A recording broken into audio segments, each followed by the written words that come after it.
বিভিন্ন স্বাদের গল্প শুনতে এখনই সাবস্ক্রাইব করুন আমাদের ইউটিউব চ্যানেল হররস্কোপ অফিসিয়াল।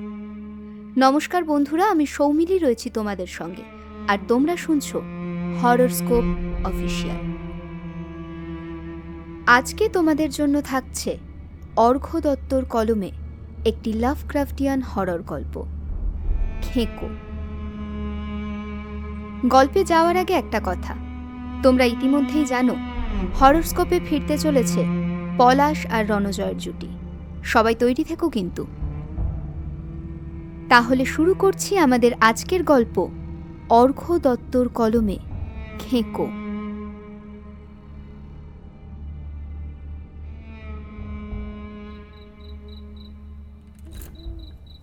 ওর কথায় কান দিবেন নে কর্তা। ও ছেলেটা আমার একে পাগল, তাই আবার হাবলা।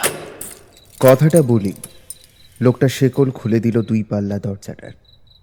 ছেলেটা আলো আঁধারিতে ঠায় দাওয়ায় বসে আছে। বাঁ পায়ে শেকল বাঁধা আছে উঠোন বাড়ির গুঁড়ির সাথে।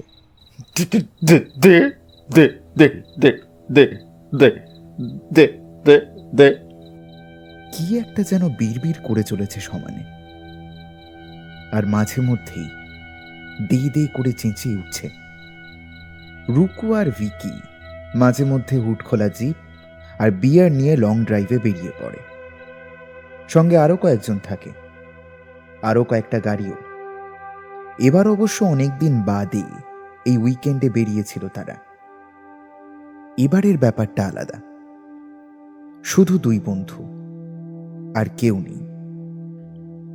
কিন্তু এই অজপাড়া গায়ে ভর সন্ধেবেলা 2টো টায়ার একসাথে দেহ রাখল। চারিদিকে শুধু অন্ধকার, কোনো লাইট ফাইটের বালাই নেই। নেট অনেকক্ষণ ধরেই বন্ধ। অনেকবার ফোন করার ট্রাই করেও কেউই কোথাও লাগাতে পারেনি। অনেকক্ষণ, প্রায় ঘণ্টাখানেকের উপর দাঁড়িয়ে থেকেও কোনো পথ চলতি গাড়ির দেখা না পেয়ে রুকু যখন শেষ বিয়ারের ক্যানটা শেষ করে সেটাকে গায়ের যত জোর আছে তা দিয়ে দূরের ঝোপে ফেলল, আর ভিকি সজোরে একটা লাথি কষালো পিছনের টায়ারটায়, ঠিক তখনই বট গাছের পেছন থেকে একটা আলোর বিন্দু দেখা গিয়েছিল।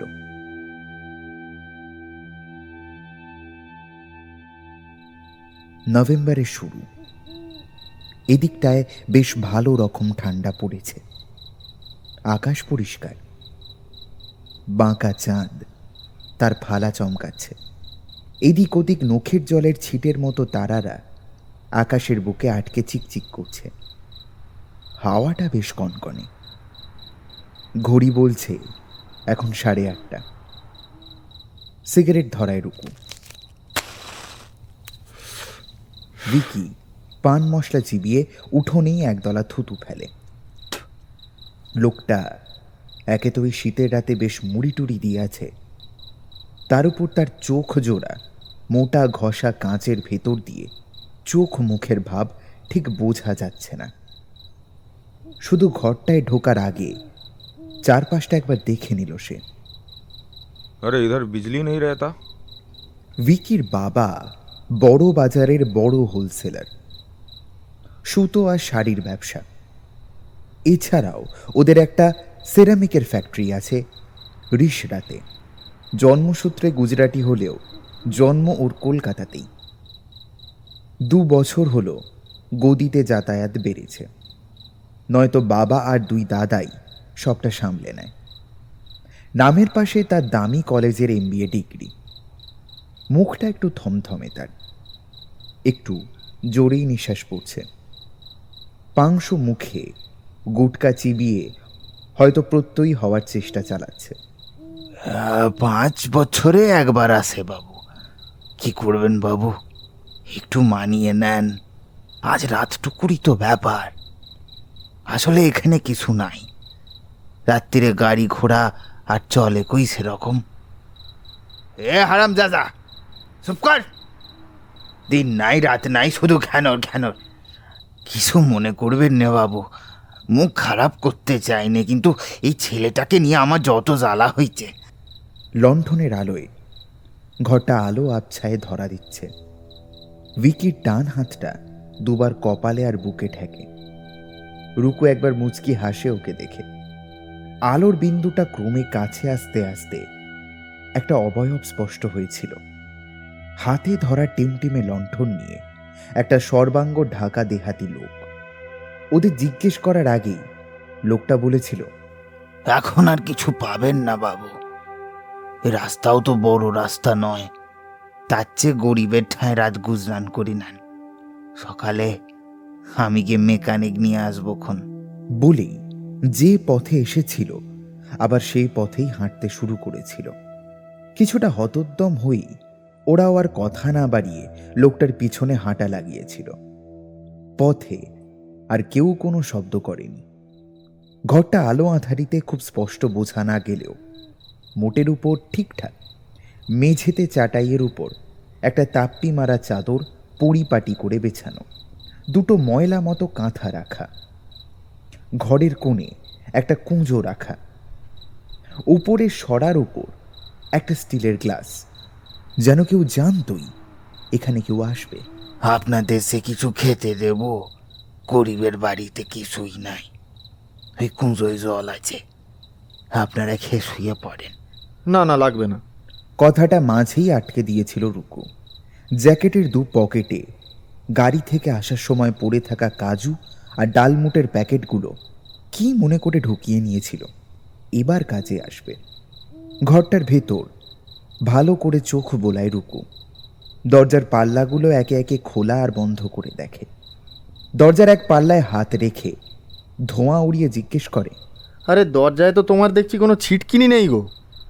এ ঘরে আসলে কেউ থাকেনি তো কর্তা, চুরি চামারির ভয়ে এদিকে নাই, কি বা নেবে। বলে লণ্ঠনটা নিচে নামিয়ে রাখে। রুকু লোকটাকে দেখে তার পিছনে পাতা বিছানা দেখিয়ে প্রশ্ন করে ওঠে, তাহলে এত সব বিছানা পেতে রেখেছো কার জন্য? হ্যাঁ, আর বাইরে তো দেখছি একটা শেকল আছে, আর এখানে সাপ জন্তু জানোয়ারের কোনো... বাবু তো পুলিশের মতো প্রশ্ন করছেন গো। কেন বাবু, সন্দেহ হচ্ছে আমরাই রাত্রিরে চড়াও হব? গেল বছরের আগের বছর খিলটা ভেঙে গেছিল, আর লাগানো হয়নি, আর আজ বেলাতেই কুটুম বাড়ির লোক গেল তো, আর বিছানাটা তোলা হয়নি, চাদর পুষ্কার সকালেই বিছিয়েছি। তবে হ্যাঁ কর্তা, বাম আসতো আগে মাঝে সাঝে, শিয়াল অবশ্য সদরের বেড়া ভেঙে তেমন ঢোকেনি, কুকুর ঢুকেছে। তা আজকাল এই বছর 2-3 আর কোনো জন্তু জানোয়ার এই তল্লাটে দেখি নে বাবু। কে জানে সব কার পেটে স্যাঁথালো। এই যে আপনারা এতক্ষণে তল্লাতে আছেন, কোনো কিছুর আওয়াজ পেয়েছেন? আর এই ঠান্ডায় তেনারা আরামে ঘুম দিচ্ছেন, তারা আর আসবে না, আপনারা নিশ্চিন্তে থাকুন। রুকু জিভ দিয়ে নিজের ডান গালটা ফুলিয়ে চোখ সরু করে লোকটার সাহসটা জরিপ করে, হেসে বলে, না ঠিক আছে, এতেই হবে। লোকটা জানে না কার সাথে দাঁড়িয়ে কথা বলছে। নেহাত এই রাত্রিরে এই বাজে অবস্থায় লোকটা থাকার জায়গাটা দিল বলে, না হলে এরকম খোঁচার উত্তর রুকু খুব ভালোভাবে দিতে পারে। পকেট থেকে ফোনটা বের করে রুকু, দেখে জিরো নেটওয়ার্ক। রুকুর বাবা লোকাল পার্টিতে বেশ বড় হোমরা চোমরা মুখ। রুকু এক ছেলে আর তার বোন আছে। বাবার হাত যশেই পার্টির তরুণ ব্রিগেডের মুখ রুকু ওরফে প্রদীপ্ত মুখার্জি। তবে তেমন কিছু করতে তাকে হয় না, ঘোড়া আর ফুর্তিতেই জীবন চলে যায়। ধুস, কোথায় এসে ফাঁসলাম বলতো? এই এই ভিকি, তোর ফোন কাজ করছে রে? এই বাবাকে একটা ফোন লাগালেই না একবারে সব ঝামেলা মিটে যাবে। अरे नहीं रे, कोई भी डंडा खड़ा नहीं है, अरे सब सो गया। গলাটা স্পষ্টতই ভীষণ হতাশ শোনালো ভিকির। এদিকে আসার প্ল্যানটা রুকুরি। বড় লোকদের ব্যাপার, পার্টি, পলিটিক্স, মদ, গাঁজা, মেয়ে, এই সব কিছু থেকে দূরে এই উইকেন্ডটা একটু অফ রুটে কাটাতে চেয়েছিল রুকু, কোনো রকম ঝামেলা ছাড়া। 10:30 নাগাদ বেরিয়েছিল ওরা। রাস্তায় ধাবাতেই লাঞ্চ করেছিল। ইচ্ছে ছিল রাত 9টা পর্যন্ত গাড়ি চালিয়ে সামনে যে মোটেল পাবে আজকের রাতটা কাটিয়ে কাল রোববার আরেকটু ঘুরে বাড়ি ফিরে আসবে। এমনিতে সাদা পাজামা পাঞ্জাবি ছেড়ে জিন্স জ্যাকেট আর গলফার টুপিতে ওকে অন্যরকমই লাগে। আর তাছাড়া এখনো অত পপুলার মুখ সে হয়ে ওঠেনি যে রাস্তায় বেরোলেই লোকে হামলে পড়বে। ফুর্তিতেই চলছিল, বিয়ারের পর বিয়ারের ক্যান, গাঁজা, সিগারেট। কিন্তু ওই শালা গুজ্জু ভিকির ভক্তির ঝঞ্ঝাটেই পুরো ব্যাপারটা কেঁচিয়ে গেল। আজ রাতটা পুরো মাটি। ভিকি 2 আঙুলে 12টা পাথর নিয়ে ঘোরে, দিনে 10 বার করে আকাশের উদ্দেশ্যে নমস্কার ঠোকে। এমনকি বিয়ার খেলেও আগে ভগবানের উদ্দেশ্যে কি একটা বিড়বিড় করে কয়েক ফোঁটা উৎসর্গ করে তবে চুমুক দেয়। রুকুর খিল্লিও কোনোদিন এ অভ্যেস টলাতে পারেনি। আজ ধাবাতে লাঞ্চ করার পরে প্রায় গাঁক গাঁক করে 1 ঘন্টা ড্রাইভ করার পর মনের খেয়ালে বড় রাস্তা থেকে বাঁ দিকের অপেক্ষাকৃত ছোট গলতাটা নিয়ে চড়াই ধরে উপরে উঠতে উঠতে যতটা যাওয়া যায় ততদূর জিপ নিয়ে গিয়েছিল রুকু। এদিকটায় লোকজন মনে হয় কম। এমনিতে রুক্ষ জায়গা হলেও নভেম্বরের দুপুর এত নির্জনও দেখেনি এর আগে। পাশে ভিকি ঢুলছিল, যতই নেশা করে খাবার খেয়ে থাকুক। এই এবড়ো খেবড়ো জিপ লাফানো রাস্তায় কি করে কেউ অবিচল ঢুলতে পারে? ওকে একটা ঝটকা দিয়ে ঘুমটা ভাঙানোর জন্যই হঠাৎ অত জোরে ব্রেকটা কষেছিল ভিকি। আর রুকু হুমড়ি খেয়ে পড়েছিল। अबे मारेगा क्या? বলতে বলতেই নিজের বাঁ দিকে অস্পষ্ট সাইনবোর্ডটা চোখে পড়েছিল ভিকির। লেখাগুলো প্রায় মুছে গেছে, শুধু মা কালীর লাল জিভের মতো কিছু একটা ছবির রং চটলেও এখনো যথেষ্ট লাল। আর তীর চিহ্নটা টিলাটার একটু নিচে সরু এবড়ো খেবড়ো বুনো জঙ্গুলে পথটার দিকে ইশারা করছিল। জিপ থেকে নেমে সাইনবোর্ডটার দিকে এগিয়ে গিয়েছিল ভিকি। রুকুও নেমে পড়েছিল, সিগারেট ধরিয়েছিল একটা। টিলার মাথায় যেতে হলে বাকি পথটা হেঁটেই যেতে হবে। এটা মাঝ বরাবর শেষ সমতল জায়গা। ধারে এসে নিচের দিকে তাকিয়ে রুকু দেখেছিল এই পাশটা অনেকটা নিচে নেমে গেছে। খাঁড়া চড়াই, যদ্দূর চোখ যায় এই রকমই টিলা ছড়ানো, বিক্ষিপ্ত গাছ আর ঝোপঝাড়। কিন্তু কোনো বসতি দূর দূরান্তেও দেখা যায় না। টিলাটার মাথায় উঠলে আরো ভালো করে জায়গাটা দেখা যাবে। সিগারেটটায় জোরে টান মেরে কুণ্ডলি পাকিয়ে ধোঁয়া ছাড়ে রুকু। ভালো লেগেছে জায়গাটা। একটা অ্যাডভেঞ্চার রিসর্টের ভাবনা ওর অনেক দিনের। এই জায়গাটা তার জন্য খারাপ নয়। अरे रुकू, चल एक बार टिका के आते हैं। ये मंदिर खूब जागृत আছে। ভিকির কথায় পিছনে ফিরে তাকায় রুকু। এ ভাই, তুই জানলি কি করে? अरे ये तो साइन बोर्ड देख के ही लग रहा है। इधर आए तो एक बार चल ना। স্পষ্টতই বিরক্ত হচ্ছিল ভিকি। কোথায় টিলার মাথায় উঠে শান্তিতে একটু বিয়ার খেয়ে আর গাঁজা টেনে নেশা করবে তা নয়, এসব বুজরুকি দেখতে যেতে হবে এখন। তার উপর রিসর্টের ব্যাপারটাও মাথায় আচমকাই ঘুরপাক খেতে শুরু করেছিল তার। জায়গাটাকে দেখার ইচ্ছেও উত্তরোত্তর বাড়ছিল। না না, যাবো না, ওপরে চ। জোর গলাতেই বিয়ারের একটা ক্যান জিপ থেকে তুলে নিতে নিতে বলেছিল রুকু। कुछ बास आ रहा है ना? हाँ, कुछ मरा वरा है क्या? ए रुकू, तेरे को नहीं मिल रहा है क्या? সত্যি গন্ধটা রুকুও বেশ অনেকক্ষণ ধরে পাচ্ছে, একটা পচা গন্ধের মতো। লোকটাকে আর জিজ্ঞেস করা হয়নি। অনেক জায়গায় তার নিজস্ব একটা গন্ধ থাকে, আর অন্যরকমভাবে দেখতে গেলে কিছু মরে ফোড়েও থাকতে পারে। কে জানে বাবু, আমরা তো কোনো গন্ধ পাইনি। আসলে শহরের লোকজনের এরকম জায়গায় থাকার অভ্যেস নাই কি না। আজকের রাতটাই তো শুধু। ঘুমিয়ে পড়েন কর্তা, বেশি রাতে জাগা কিন্তু ভালো নয়।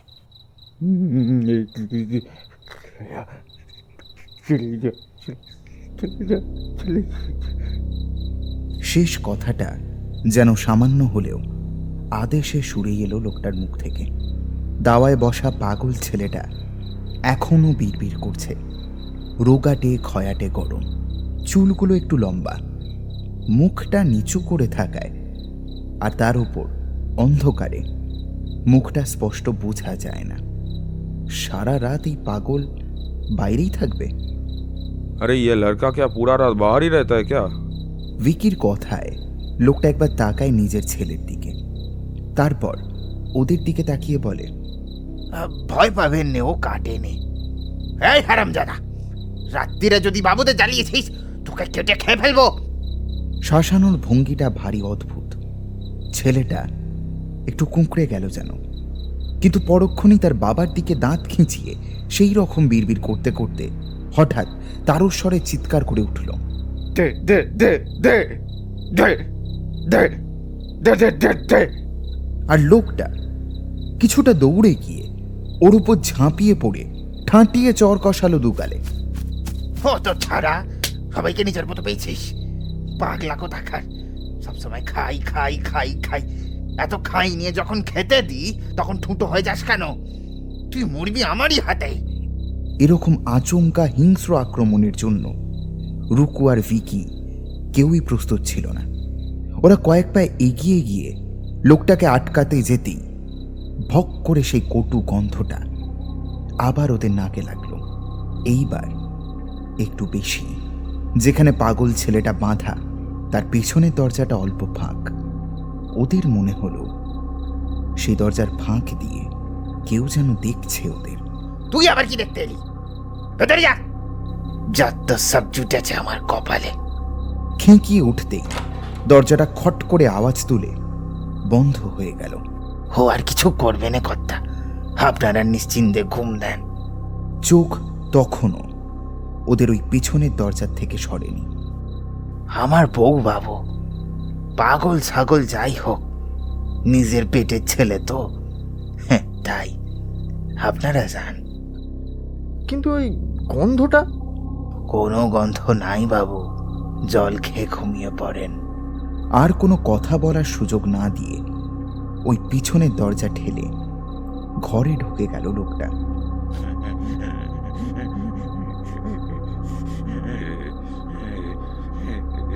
ছেলেটা উপর হয়ে পড়ে ফোঁপাচ্ছে। কিরকম একটা অদ্ভুত ঘর ঘর আওয়াজ হচ্ছে। ভিকি দ্রুত পরপর কয়েকবার কপালে আর বুকে হাত ঠেকিয়ে রুকুকে বলল, रुको, कुछ ठीक नहीं लग रहा है। चल ना वापस गाड़ी के पास चलते हैं, কিছু একটা করে রাতটা কাটিয়ে দেব। হ্যাঁ, চুপ শালা, চুপ। সব তোর জন্যই হয়েছে। দর্শন হচ্ছে, পুজো হচ্ছে না? ডাক ডাক তোর ভগবানকে এবার ডাক। শোনো চাঁদু, এই রাতে ওই হুড খোলা জিপের থেকে এই ঘর অনেক ভালো, অনেক ভালো, বুঝেছ? তাও যদি অত ভয় করে, যাও যাও, নিজে চলে যাও। আমি এখানেই থাকবো। যাও, তুমি যাও, দরকার হলে যাও। বলে রুকু এগিয়ে যায় ওদের জন্য নির্দিষ্ট করা ঘরটার দিকে। ওদের কথা চলাকালীন ছেলেটা উঠে বসেছে, ঘাড় বিঁকিয়ে তাকিয়ে আছে ভিকির দিকে। অন্ধকারে আর বড় অবিন্যস্ত চুলের ভেতর দিয়ে, যদিও মুখটা স্পষ্ট নয়, তবুও ভিকির মনে হচ্ছে ওই মুখ যেন ওর দিকেই তাকিয়ে আছে। আরও মনে হচ্ছে যেন কষ পেয়ে লালা ঝরছে, খুব জড়িয়ে জড়িয়ে, যেন কিছু একটা আওয়াজ বেরোচ্ছে ওর মুখ থেকে।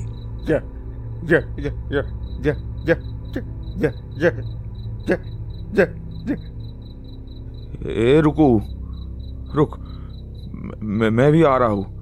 राम राम राम राम राम राम राम।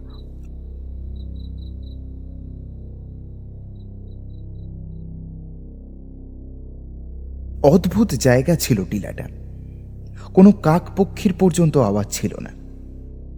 একটা রুক্ষ ঠান্ডা হাওয়া দিচ্ছিল শুধু, তাতেই পাতা ঘষার যতটুকু আওয়াজ হয় ততটুকুই। এতটা নিস্তব্ধ যে একটু কান পাতলেই নিজের বুকের শব্দ নিজেই পাওয়া যায়। ঘড়ির কাঁটায় দুপুর 3টে দেখাচ্ছে তখন। चल ना यार प्लीज, देख देख ये सब जगह देवी हेवी जागरूक तो আছে। देख कैसा मुश्किल रास्ता है। हाँ, ये 100% मनोकामना पूर्ण करने वाली है। चल ना रुकू। ভিকির এই ঠাকুর দেবতা দেখে দেখলামও একদম সহ্য হয় না রুকুর। নিজের ভাগ্যকে কোনো দেবতার হাতে ছেড়ে দিতে একদমই নারাজ সে। এই এতক্ষণের বিয়ার, গাঁজা আর গাড়ি চালানোর সময় হাওয়ায় একটু ধুমকি তো আসছিলই, তার সাথে অনেক দিনের খোয়াবটাও মনের ভিতরে ডিম ফুটে বাইরে বেরিয়ে আসতে চাইছে। Adventure resort, trekking, bungee jumping, টিলার মাথা থেকে paragliding, dirt biking, climbing, hiking, flying fox সব থাকবে। আর তার সাথে বিলাসবহুল টেন্ট, ক্যাফেটেরিয়া, ওয়াটার পার্ক। এই জিনিস ভারতে কোথাও নেই। अरे क्या सोच रहा है उतना, चल ना। ভিকির চিন্তায় ছেদ পড়ে, কিন্তু প্রায় সঙ্গে সঙ্গেই আর একটা বাল্ব জ্বলে ওঠে। জায়গাটায় একটা রেকি তো করতেই হবে। আর ভিকির সো কল্ড জাগ্রত দেবীর কাছে যাওয়ার যে রাস্তাটা দেখা যায়, সেটাও তো কম আকর্ষণপূর্ণ নয়। হাইকিং করে মন্দিরে যাওয়াও তো কারুর কাছে অ্যাডভেঞ্চার হতে পারে। আবার বলা যায় না, মন্দির বা গুহা যাই আছে, যদি ইউনিক হয়, এই দেবতা বেচেই অনেক ইনকাম হয়ে যাবে। तू तो जानता है एक नया शोरूम का प्लानिंग चल रहा है, चल ना। আর কত জায়গায় ওই একটা শোরুমের জন্য নমস্কারই দিবি রে? হ্যাঁ, তোকে নিয়ে আর বেরোবো না।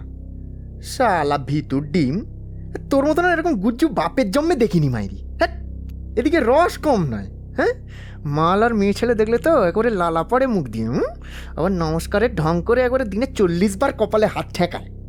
চল শালা, চল চল, দেখি তোর মন্দির কিরকম আছে, চল দেখি, চল। নিজের আসল উদ্দেশ্যটা আর ভিকিকে জানায় না রূপু। মন্দির ঠিক নয়, ছোট একটা গুহা।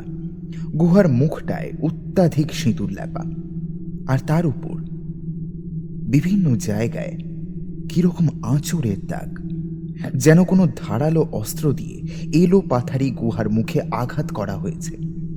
এখানে আসার রাস্তাটা একদম রুকুর মনের মতো। প্রথম দিকটা কিছুটা সরু, এবড়ো খেবড়ো পাথরে আলপথ। তারপর রাস্তা অল্প চওড়া আর দুদিকে বুনো গাছের সারি। কিছু দূর যাওয়ার পর দুটো প্রায় সমান্তরাল পাথরের ভেতর দিয়ে ভীষণ সরু একটা রাস্তা, যার ভিতর দিয়ে কোনো রকমে একজন কষ্ট করে এগোতে পারে। সেটা পেরিয়ে কিছুটা এবড়ো খেবড়ো নুড়ি পাথরওয়ালা অনেকটা বড় জমি, যার এক পাশটা শটান সমতলে নেমে গিয়েছে। আর এই এলাকাটার প্রায় সব জায়গায় ছন্ন ছাড়াভাবে নানান সাইজের অনেক গর্ত আছে। এটা ওই বড় রাস্তা থেকে বাঁ দিকে ব্যাঁকার কিছুক্ষণ পর থেকেই লক্ষ্য করেছে সে। হয়তো ইঁদুর জাতীয় কোনো প্রাণী এখানে খুব থাকে, যদিও এখনো পর্যন্ত কোনো জনপ্রাণী চোখে পড়েনি। রাস্তা দিয়ে আসার সময় সাবধানে পা ফেলে আসতে হয়েছিল, না হলে গর্তে পা পড়ে সেটা মচকানোর সমূহ সম্ভাবনা। ওই বড় পাথরের জায়গাটা থেকে কিছুটা আলগা পাথর দিয়ে বেশ ব্যবধানে বানানো কয়েকটা জোগাড়ে সিঁড়ি মতন উঠে গেছে একটা ছোট কিন্তু সবার থেকে আলাদা দেখতে একটা টিলায়। এটার মাথাতেই সেই গুহাটা। এই পুরো রাস্তাটায় বিভিন্ন জায়গায় ওই রকম সিঁদুর ল্যাপা আর তীর চিহ্ন আঁকা পথ নির্দেশের জন্য। তার মানে এখানে লোকে আসে, কিন্তু চলার পথটা দেখে মনে হয় না যে খুব একটা লোক এখানে চলাচল করে। তার মানে কখনো সখনো এখানে লোক আসে। অবশ্য লোকই বা আসবে কি করে? এই এতক্ষণে কোনো কাকপক্ষীও দেখতে পায়নি ওরা। লোক তো দূরের কথা, আরও একটা অদ্ভুত এবং অস্বস্তিকর জিনিস, গাড়ির পার্টস। ওই যে গুহার সিঁড়ির আগের এবড়ো খেবড়ো নুড়ি পাথরওয়ালা বড় জায়গাটা, ওখানে এলোমেলোভাবে পুরনো গাড়ির টায়ার, ভাঙা দরজা, সিট, চেসিস, গিয়ার, স্টিয়ারিং সব ছড়ানো। ভারী অদ্ভুত। এরকম জায়গায় এত কষ্ট করে কে সব নিয়ে এসে রেখেছে? এইখানে ওঠার তো আর কোনো জায়গা নেই। এই ব্যাপারটা খুব একটা ভালো লাগছিল না। डर लग रहा है यार। গুহার মুখে দাঁড়িয়ে অকপট স্বীকারোক্তি ভিকির।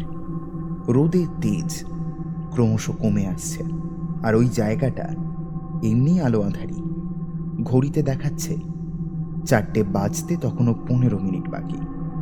ভয় নয়, তবে অস্বস্তি যে রুকুরও হচ্ছে না তা কিন্তু একদমই নয়। তবে জীবনে সবকিছু চ্যালেঞ্জ নিয়ে করা ছেলেটার কাছে ওই মুহূর্তে ওই অস্বস্তিকে মারিয়ে বেরিয়ে আসাটাও একটা চ্যালেঞ্জ। চল দেখি, ভেতরে চল তো। ভেতরটা অন্ধকার, চিলতে আলোর আভাস শুধু গুহা মুখটুকুতেই। মোবাইলের টর্চ জ্বালায় দুজনে। গুহাটা খুব একটা বড় নয়, কিন্তু এই রুক্ষ শুষ্ক জায়গাতেও গুহাটা অদ্ভুতভাবে স্যাঁতস্যাঁতে। গুহার ভেতরে সিঁদুর ল্যাপা, সারা গায়ে যেন বিন্দু বিন্দু ঘাম, কিন্তু কোনো মূর্তি নেই। কিরে, তোর মা কালী কোথা গেল? ये बहुत खराब चीज है, सब कुछ लेके मजाक मत कर। हाँ, বলেই চোখ বন্ধ করে 2 হাত জড়ো করে কপালে হাত ঠেকায় ভিকি। আর তখনই মোবাইলের আলোয় গুহার মাথার দিকে জিনিসটা দেখতে পায় রুকু। একটা লাল রঙের সুঁড় মতো ঝুলছে গুহার ছাদ থেকে। সেটার রং টকটকে লাল। এই ভিকি, তুই সাইনবোর্ডে ঠিক দেখেছিলি এটা কালী মন্দির? क्यों? नहीं, ठीक से पढ़ते पारी नहीं। एक तो था वो हेजी वाला, ऊपर से उतना बांग्ला मुझे नहीं आता। वही लाल जीप देखलाम तो भावलाम कि माँ काली अच्छे। अभी तो देख रहा हूँ कुछ भी नहीं है। अरे ये भूतिया गुफा है। ওই দেখ, তোর কালী মায়ের লাল জিভ। ওপরের দিকে নির্দেশ করে রুকু। ভিকি মুখ তুলে দেখে আর লাফিয়ে পিছিয়ে এসে প্রায় রুকুর কোলে উঠে পড়ে। ये क्या है? राम राम राम राम राम राम राम राम। চোখ বন্ধ করেই বিড়বিড় করতে শুরু করেছিল ভিকি। রুকু তখনও টর্চের আলোয় দেখছিল জিনিসটাকে। গুহাটার ছাদের মাথায় একটা ফুটো থেকে ঝুলেছিল অনেকটা সাপের মতো লেজ, কিন্তু তার থেকে আর একটু মোটা। উচ্চতায় হাত যাবে না রুকুদের। আর কোন সাপের রং ওরকম টকটকে লাল হয়, গাটাও কিরকম ভেজা ভেজা, কিন্তু নড়ছে না এক ফোঁটাও। একটা গন্ধ নাকে আসতে শুরু করেছিল ওদের, অনেকটা পিত্তি বমি হওয়ার পরে টকটক গন্ধ। টর্চের আলো গোটা গুহার ছাদে একবার ঘুরল। সারা ছাদে শুধু ওটা নয়, অনেক জায়গাতেই ওরকম ছোট বড় ফুটো, আর তার থেকে ওরকম জীব ঝুলে রয়েছে। चलते हैं यहाँ से। আর কোনো কথা বাড়ায়নি দুজনের কেউ। বেরিয়ে এসেছিল গুহা থেকে। সূর্য তখন বিছানা সাজাতে শুরু করে দিয়েছে। পশ্চিমের আকাশ লাল, চারিদিকে শুধু লাল আর লাল। অস্বস্তি হচ্ছে, ভীষণ অস্বস্তি। মাথাটা প্রচণ্ড ভার। শোয়ার আগে ওই ডালমুট আর কাজু ভাগ করে খেয়ে কুঁজো থেকে জল খেয়ে শুয়েছিল ওরা। জলটায় একটু কেমন যেন শ্যাওলা শ্যাওলা গন্ধ ছিল, আর সাধারণের থেকে যেন একটু গাঢ় ছিল। কিন্তু ওই জল খাওয়া ছাড়া তেষ্টা মেটানোর আর কোনো উপায় ছিল না। কিন্তু এখন এত মাথা ব্যথা যেন প্রত্যেকটা শিরা ছিঁড়ে যাচ্ছে এক এক করে। সকাল থেকে প্রচুর বিয়ার আর সিগারেট খেয়েছিল ওরা, কিন্তু সে তো আগেও 1000 বার খেয়েছে। এতটা যন্ত্রণা তো মাথায় করেনি কখনো। শরীরের ভিতরেও যেন প্রত্যেকটা শিরা, উপশিরায়, প্রতিটা প্রকোষ্ঠে, প্রতিটা যন্ত্রে কিছু একটা হড়হড়ে সর্পিল জিনিস ঘুরে বেড়াচ্ছে, যেন স্বাদ নিচ্ছে প্রত্যেকটা অঙ্গের। কি বাজে একটা গা গুলানো গন্ধ। মরা পচার যে গন্ধটা এই বাড়িতে ঢুকে পড়েছিল, সেই গন্ধটার সাথে পিত্তি বমি হওয়ার পরের গন্ধ খুব বেশি করে এখন। সেই জিভটা ধর্মর করে উঠতে যায় রুকু, কিন্তু উঠতে পারে না। হাতে পায়ে যেন সার নেই তার। মাথাটাও ঘোরাতে পারছে না, শুধু চোখের মনি ঘোরাতে পারছে কোনো রকমে।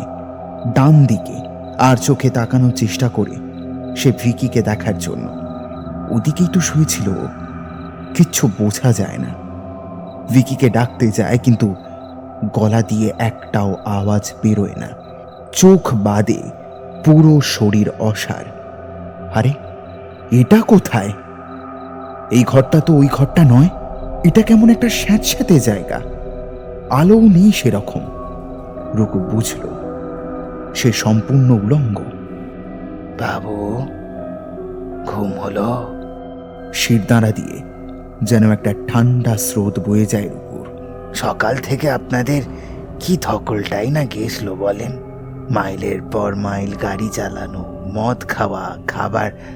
হ্যাঁ, খাওয়াও কি কম সক্ষীর কাজ? টাকা লাগে বলেন, অনেক টাকা। টাকা থাকলে সব কিছু হয়, তাই না? রুকু অনেক কিছু বলতে চাইছে এই মুহূর্তে। তার কাছে যা যা আছে সব দিয়ে দেবে। ওকে ছেড়ে দিক। ভিকি কোথায় সে জানে না। ভিকিকে রেখে দিতে চায়, বেশ তাই রাখুক, মারুক, যা খুশি করুক, কিন্তু ওকে ছেড়ে দিক। একবার ছেড়ে তো দেখ। তোদের কি করে শেষ করতে হয় রুকু জানে, কিন্তু এত কথার একটাও গলার স্বর হয়ে বেরোচ্ছে না। বছরের পর বছর যেখানে ফসল ফলেনি, চাষ করা যায়নি, জল পাওয়া যায়নি, সেখানে বাবু টাকা থাকলেও কিচ্ছু হয় না। খাবার না পেলে খাবে কি? বাঁচবে কি? বাঁচবে না, বাঁচলে অমন টাকায় লাভ কি বাবু? ঢোক পর্যন্ত গিলতে পারে না রুকু। কিন্তু টাকার শক্তি না থাকলে কেউ ঘুরেও তাকায়নি, বুঝেইনি, খাতায় নাম উঠেনে বাবু। আমরা আছি, কিন্তু আমরা নাই বাবু। গন্ধটায় ভীষণ গা গুলোচ্ছে, বমি পাচ্ছে, কিন্তু অসার শরীরে বমি তোলার মতো কোনো শক্তি নেই। এই অসারটা ঠিক অনুভূতিহীন অবসতা নয়, বরং পুরো মাত্রায় অনুভূতি বিদ্যমান, কিন্তু এক বিন্দুও নড়াচড়া করার ক্ষমতা নেই। নড়ার জন্য সামান্য শক্তিটুকুও প্রয়োগ করা যায় না। অল্প হাঁ করা মুখ থেকে সকাল থেকে ছাই পাঁশ গেলার বমির জল কান, গলা, থুতনি, মাথার পিছনে চুল ভিজিয়ে পড়তে থাকে। বুকে আর গলায় ভীষণ কষ্ট, জ্বালা করছে এখন। দু পায়ের ফাঁক আর পাও ভিজছে। দু চোখের কষ দিয়ে জল গড়াতে থাকে রুকুর। এতটা অসহায় কোনো দিন লাগেনি তার। খুব কষ্ট হচ্ছে। আর কিছুক্ষণ বাবু, আপনার বন্ধুরটা হয়ে গেলেই তারপর আপনি। আমি বরং কাজটা একটু এগিয়ে রাখি। এতক্ষণে লোকটাকে দেখতে পেল রুকু। লণ্ঠনটা মুখের সামনে ধরেছে সে। চোখগুলো ঘোলাটে আর বিস্ফারিত। হাজার লাল শিরার নকশায় সেটা আরো ভয়ঙ্কর হয়ে উঠেছে। মুখের আর চোখের পাশের চামড়া কুঁচকানো, ছোপ ছোপ দাঁতগুলো কালচে, ভাঙা ভাঙা। তবে দুপাশের গুলো অনেকটাই ছুঁচালো। একটা কান এঁটো করা হাসি হাসছে লোকটা। দেখতে দেখতে সেই লোকটা তার ডান হাতে তুলে নেয় একটা চপার। বেশি লাগবে না বাবু, কয়েকটা চির মারবো শুধু, হাতে, পায়ে, বুকে। কাটবো নে, এরকম জ্যান্ত কাটিনি। তাকে না দিয়ে আমরা কিচ্ছু খাইনি। এই যে কাটবো, রক্ত গড়িয়ে গড়িয়ে পড়বে, তিনি আসবেন। এই পুরো জায়গাটাই তো তার, নইলে এত বড় উঠোন বাড়ির খ্যামতাই হারাবাদের কোথায়? ভগবান দেখেছেন, আমাদের ভগবান আমাদের খাওয়ার অভাব করেন নে, তাকে সাজিয়ে দিতে হয় আর তিনি প্রসাদ নেন। জারণ, জারণ বোঝেন? প্রথম চিরটা বুকের মাঝ বরাবর মারে লোকটা। অসহ্য যন্ত্রণা আর জ্বালা, চোখ ফেটে যেন বেরিয়ে আসবে।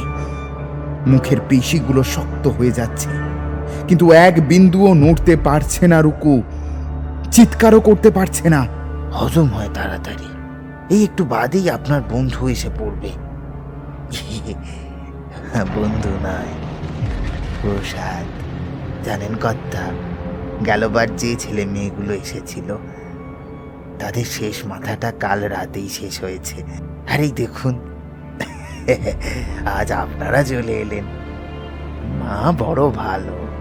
দ্বিতীয় চিরটা ডান হাঁটুর নিচ থেকে গোড়ালি পর্যন্ত চলে যায়, আর প্রায় সঙ্গে সঙ্গে তৃতীয় চেরাটা বাঁ পায়ের উরু থেকে হাঁটু পর্যন্ত। তার শরীর এই যন্ত্রণা আর নিতে পারছে না।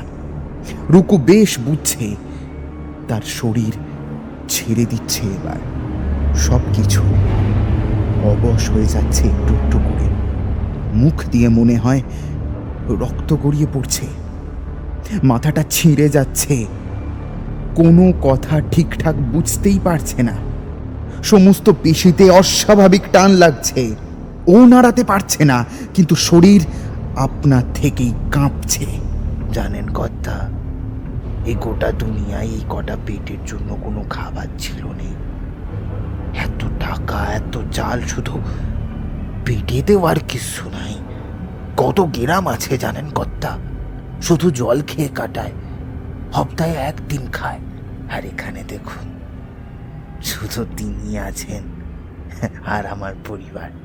তবে কিনা ডান হাতের কনুই আর কবজির মাঝে তিনটে ছোট ছোট কিন্তু গভীর চির দিতে দিতে লোকটা বলতে থাকে, পুরো পরিবার তো আর রইল নে। মেয়েটাকে খাবারের লোভ দেখিয়ে নিয়ে গেছিল ওরা। মুখপুরি নাকি তখন বুঝতে পারেনি, একেবারে রক্তে মাখামাখি হয়ে ফিরলে। কি আর করা যাবে, সমাজের নিয়ম বড় শক্ত বাবু। কপাল যার পরে দোষটা তো তারই হয়। গ্রাম থেকে বের করে দিলে আর আমাদের আর কিছু থাকে নাকি? ওই একটু যা ছেঁড়া খোড়া ছিল, বুঝলেন কর্তা। একখান তোরঙ্গে 2 ছেলে, আমি, বউ আর ওই মেয়ে। কিন্তু বাবু, ভগবান আছে। আসল কথা কি জানেন, আমি আর মেয়েটাকে চাইছিলাম না থুইতে পারবো না রাখতে পারবো, কিন্তু বাপে কি যেমন তেমন করে ফেলে দিতে পারে। আমার মেয়ে বাবু ওই অবস্থা, 2 পাবে রক্ত পড়েই যাচ্ছে, কাঁদছে, হাঁটছে, কষ্ট হচ্ছে, পা কাঁপছে, হাঁটছে। কখন যেন হাঁটতে হাঁটতে কিরম ভাবে জানি ওই গুহাতে পৌঁছে গেলাম। সারা গুহাতে তো শুধু তিনি, রক্ত শোকেন তিনি, রক্ত। মেয়েটার 2 পায়ের ফাঁকের রক্তে কিছু হলো না বাবু, কিন্তু মেয়েটার আমার হঠাৎ কি হলো, দেওয়ালে মাথা ঠুকতে লাগলো, ব্যাস। রূপুর শরীর ছেড়ে দিয়েছে পুরোপুরি। হৃৎপিণ্ড সর্বশক্তিতে নিজেকে সচল রাখার চেষ্টা করছে, কিন্তু পরিচিত কোনো ছন্দ পাচ্ছে না। শরীরের সমস্ত গহ্বর দিয়ে শরীরের সব ধরনের তরল বাঁধনহীনভাবে গড়িয়ে পড়ছে। অদৃষ্ট আর নির্দে কেউ আটকাতে পারেনি কর্তা। কে জানে, আপনাকেও এখানে ওই আপনার নিয়তিই টেনে এনেছে। মেয়েটা আত্মহত্যা করতে গেল, আমি বাধা দিইনি। বিশ্বাস করুন, চোখে জলও আসেনি। দেখছিলাম হাঁ করে। এইভাবেই যদি চায় যাক না, কিন্তু ওই যে বললাম, ভগবান, মা, পাপের রক্ত মুটে দেখতে পারেনি। চোখের সামনে কর্তা কোলে টেনে নিলেন। একটা জীবন মোটে বাবু, একটা জীবন একটা পরিবারকে বাঁচিয়ে দিতে পারে। মেয়েটা ছিবড়ে হয়ে গেছিল, যাক, ওখানে ওরকম অনেক ছিবড়ে পড়েছিল। খিদে খিদে খিদে বাবু, খিদে সব শোক ভুলিয়ে দেয়। সেদিন থেকে শুরু বাবু, দেখতে দেখতে কেমন নেশা হয়ে গেল দেখেন। পশু পাখি কিচ্ছু বাদ দিইনি, কিন্তু মানুষের মতো আর কিচ্ছু নাই। আর বললে বিশ্বাস করবেন নে, মাও যেন আমায় ভালোবেসে ফেললে।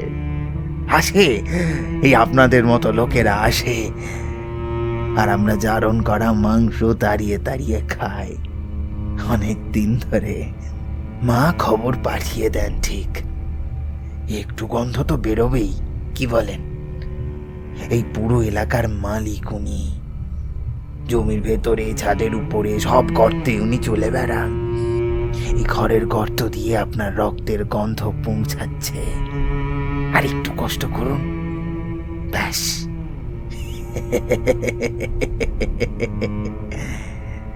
বাঁ হাতের কনুইয়ের নিচ থেকে কবজি পর্যন্ত ধারালো লোহাটা 3 বার ফালা করে।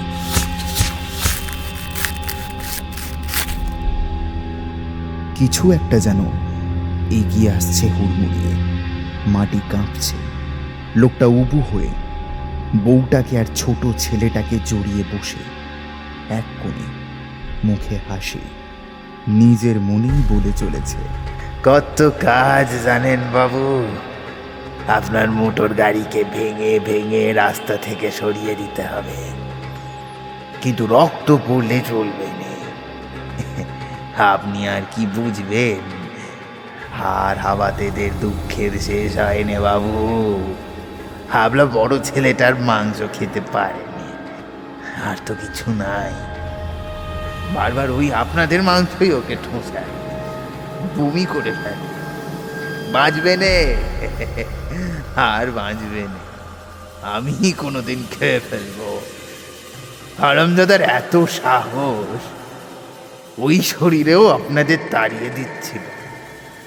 ভাবুন, আমায় বলে যেতে দে, ওদের যেতে দে। পুরোপুরি জ্ঞান হারানোর আগে পুরুকু দেখতে পায় গুহার মাথা থেকে ঝুলে থাকা সেই লাল রঙের সুঁড়গুলো হাজার হাজার মাত্রায় কোনো একটা গর্ত থেকে এঁকে বেঁকে কিলবিল করতে করতে এগিয়ে আসছে তার নিস্তেজ হয়ে যাওয়া শরীরটার দিকে।